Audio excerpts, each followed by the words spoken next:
আজকে এই রেসিপিটা বানানোর জন্য আমি ওভেনে একটা কড়াই বসিয়ে দিয়েছি। কড়াইতে এবারে দিয়ে দিচ্ছি তেল। আঁচটা আমি একটু ধিমি আঁচে রেখেছি। দিয়ে তেলটা যতক্ষণ গরম হচ্ছে ততক্ষণ আমি বাকি প্রিপারেশানগুলো করে নিই। হ্যালো ফ্রেন্ডস, আমি জয়া, ব্রাম্বিকাস কিচেনে আপনাদের স্বাগত। নতুন বন্ধু যদি কেউ থেকে থাকেন আমার চ্যানেলে, তাহলে আমার চ্যানেলটাকে সাবস্ক্রাইব করার অনুরোধ রইল। আর প্লিজ কেউ ভিডিওটা স্কিপ করে দেখবেন না, এটা আমার অনুরোধ। এই রেসিপিটা বানানোর জন্য আমি এখানে একটা বেগুন নিয়েছি। বেগুনটাকে আমি ভালো করে কেটে নিচ্ছি। ঠিক আমি যেভাবে কাটছি সেইভাবে কাটবেন। আপনারা যে কোনো বেগুন নিতে পারেন, নিয়ে লম্বা লম্বাভাবে কেটে নেবেন।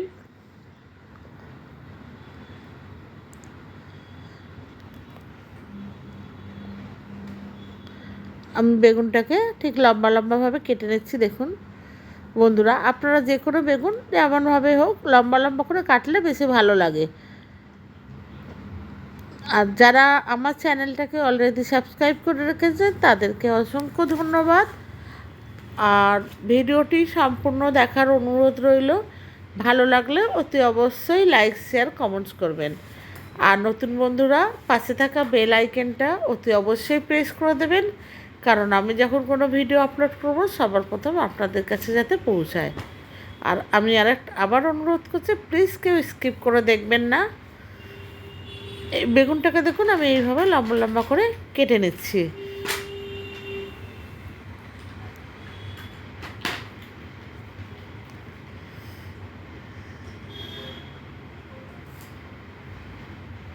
বেগুনটা কাটা হয়ে গেছে। এবারে দেখুন আমি এখানে 3টে মাছ নিয়েছি। মাছগুলোকে আমি নুন আর হলুদ মাখিয়ে আমি এটাকে ম্যারিনেট করে নিচ্ছি। আমি 3 পিস তেলাপিয়া মাছ নিয়েছি। আমি আজকে আলু বেগুন দিয়ে এই জ্যান্ত তেলাপিয়া মাছের ঝোল করব, এবং আমি কিভাবে করছি সেটা স্টেপ বাই স্টেপ দেখাচ্ছি। আপনারা প্লিজ স্কিপ না করে দেখুন। স্কিপ করে দেখলে কিচ্ছু বুঝতে পারবেন না। এবার দেখুন আমার তেলটা গরম হয়ে গেছে। আমি এখানে মাছগুলো এক একটা দিয়ে ভেজে নেব। আমি 3টে মাছ একসাথেই দিয়ে দিচ্ছি, কেন যেহেতু আমি 3 পিস মাছ রান্না করছি। এবার যতক্ষণ মাছটা ভাজা হচ্ছে ততক্ষণ আমি 2টো ছোটো আলু নিয়েছি। আলুগুলোকে দেখুন লম্বা লম্বাভাবে কেটে নিচ্ছি।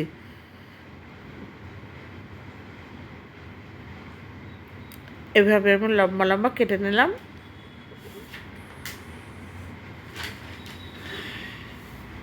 আমি এখানে একদম সিম্পল মাছের ঝোল করব। আপনারা দেখুন,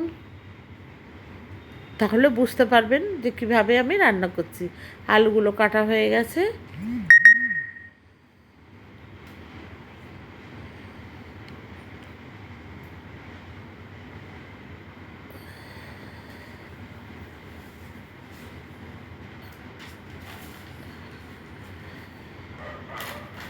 এবার আমি দেখুন মাছগুলো উল্টো পাল্টা ভেজে নিয়েছি। মাছগুলো ভাজা হয়ে গেছে। আমি একটা পাত্রে মাছগুলোকে তুলে নিচ্ছি। এবার ওই একই তেলের মধ্যে আমি একেবারে পরিমাণ মতো তেল দিয়ে দিয়েছি, কেন এই তেলের মধ্যে সম্পূর্ণ রান্নাটা হবে। এবার আমি বেগুনগুলোকে ভেজে নেবো। যে বেগুনগুলো আমি লম্বা লম্বাভাবে কেটে নিয়েছিলাম সেই বেগুনগুলোকে।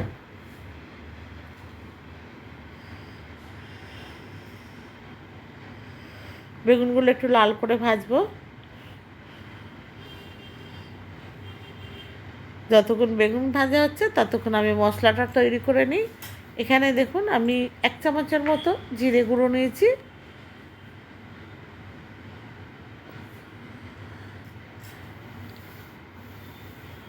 আর নিয়েছি 1 চামচের মতো ধনে গুঁড়ো।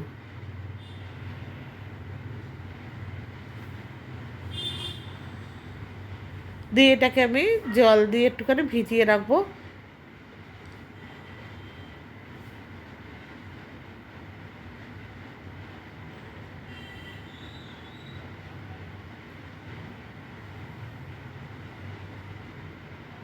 এখানে আমি এবার এটাকে নেড়ে একটু জলের মধ্যে ভিজিয়ে রাখবো কিছুক্ষণের জন্য, যতক্ষণ সবজিগুলো ভাজছি আমি বেগুন আলু, ততক্ষণ এটা ভিজিয়ে রাখছি।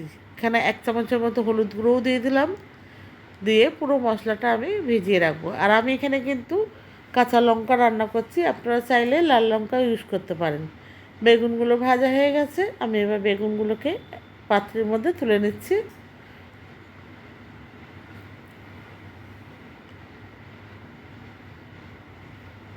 এবার এই তেলের মধ্যে আমি দিয়ে দেবো 1/2 চা চামচের মতো কালো জিরে,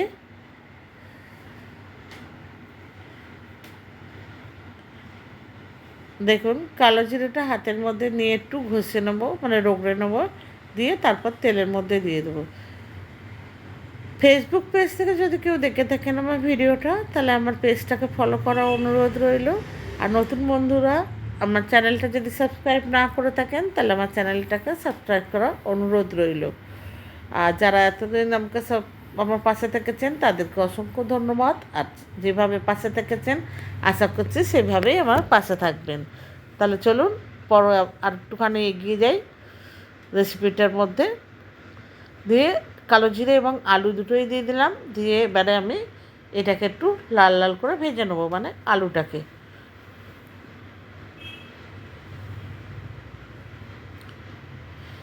এবার আমি কয়েক কোয়া রসুন নিয়েছি, রসুনটাকে আমি একটু থেতো করে নিয়েছি। আপনারা চাইলে এটাকে বেটেও নিতে পারেন, তবে আমি রসুনটা থেতো করে এর মধ্যে দেবো। আমি 5-6 কোয়া রসুন নিয়েছি, নিয়ে দেখুন থেতো করে নিয়েছি। এবার রসুনটা আমি এই আলুর মধ্যে দিয়ে দিলাম। আমি রসুনটা আগে দিতে পারতাম, কিন্তু যেহেতু রসুনটা পুড়ে যাবে সেই জন্য আমি আগে দিইনি, রসুনটা পরে দিলাম। আপনারা রসুন না চাইলে কোনো অসুবিধা নেই, রসুনের বদলে আপনারা আদা ইউজ করতে পারেন। তবে যেহেতু আমি শুধু কালো জিরে দিয়ে করছি ফোড়ন দিয়ে, সেই জন্য এখানে একটু রসুন দিলে মাছের ঝোলের টেস্টটা ভালো লাগে। আলু আর রসুনটা ভাজা হয়ে গেছে, এবার আমি এখানে দিয়ে দেবো মশলাটা। যে মশলাটা আমি ভিজিয়ে রেখেছিলাম, হলুদ, জিরে আর ধনে জল দিয়ে ভিজিয়ে রেখেছিলাম, সেটা আমি এখানে দিয়ে দিলাম। দিয়ে এবার মশলাটা আমি ভালোভাবে কষিয়ে নেবো, যাতে এর মধ্যে মাছ যে কাঁচা গন্ধটা সেটা বেরিয়ে যায়। আমি সামান্য লবণ দিয়ে দিচ্ছি, মানে স্বাদ অনুযায়ী।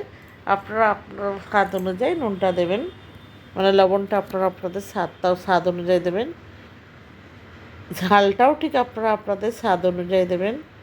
এবার আমি এখানে দিয়ে দেবো কাঁচা লঙ্কা।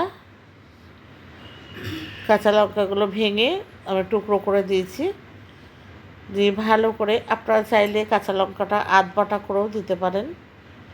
দিয়ে ভালো করে কষিয়ে নিচ্ছি, একটু জল দিয়ে দিলাম, দিয়ে ভালো করে আমি নেড়ে চেড়েটা কষিয়ে নেবো, যাতে এর থেকে কাঁচা গন্ধটা বেরিয়ে যায়।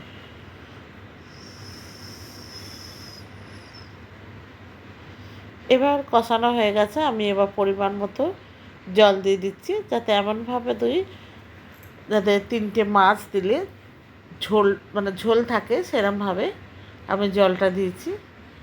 দিয়ে এবার ঢাকনা দিয়ে ঢেকে আমি মিনিট 2-এর মতো রান্না করব, যতক্ষণ না আলুগুলো সেদ্ধ হচ্ছে। আলুগুলো মোটামুটি সেদ্ধ হয়ে গেছে, ঝোলটাও ফুটে উঠেছে। এবার আমি ভেজে রাখা মাছ আর বেগুনগুলো এখানে দিয়ে দেবো। তেলাপিয়া মাছ অনেকে সর্ষে বাটা পোস্ত বাটা দিয়ে খান, কিন্তু এইভাবে আলু বেগুন দিয়ে তেলাপিয়া মাছ করে দেখবেন, ভীষণ ভালো লাগে খেতে। গরম ভাতের সাথে তো একদম মানে ভীষণ ভীষণ ভালো লাগে, আর খুব হেলদি। কেন এরম পাতলা ঝোল ভীষণ ভালো লাগে গরম ভাতের সাথে। এবার আমি ঢেকে দেবো, কিছুক্ষণ রান্না করে নেবো, 2 মিনিটের মতো। আমার রেসিপিটা হয়ে গেছে, আমি একটা পাত্রে ঢেলে নিয়েছি। বন্ধুরা দেখুন কত সুন্দর লাগছে। এবার উপর থেকে আমি একটু ধনেপাতা দিয়ে দিলাম। আজকে তাহলে বন্ধুরা এই পর্যন্ত, আবার দেখা হবে অন্য একটা রেসিপিতে অন্য একদিনে। ততদিন পর্যন্ত ভালো থাকুন, সুস্থ থাকুন।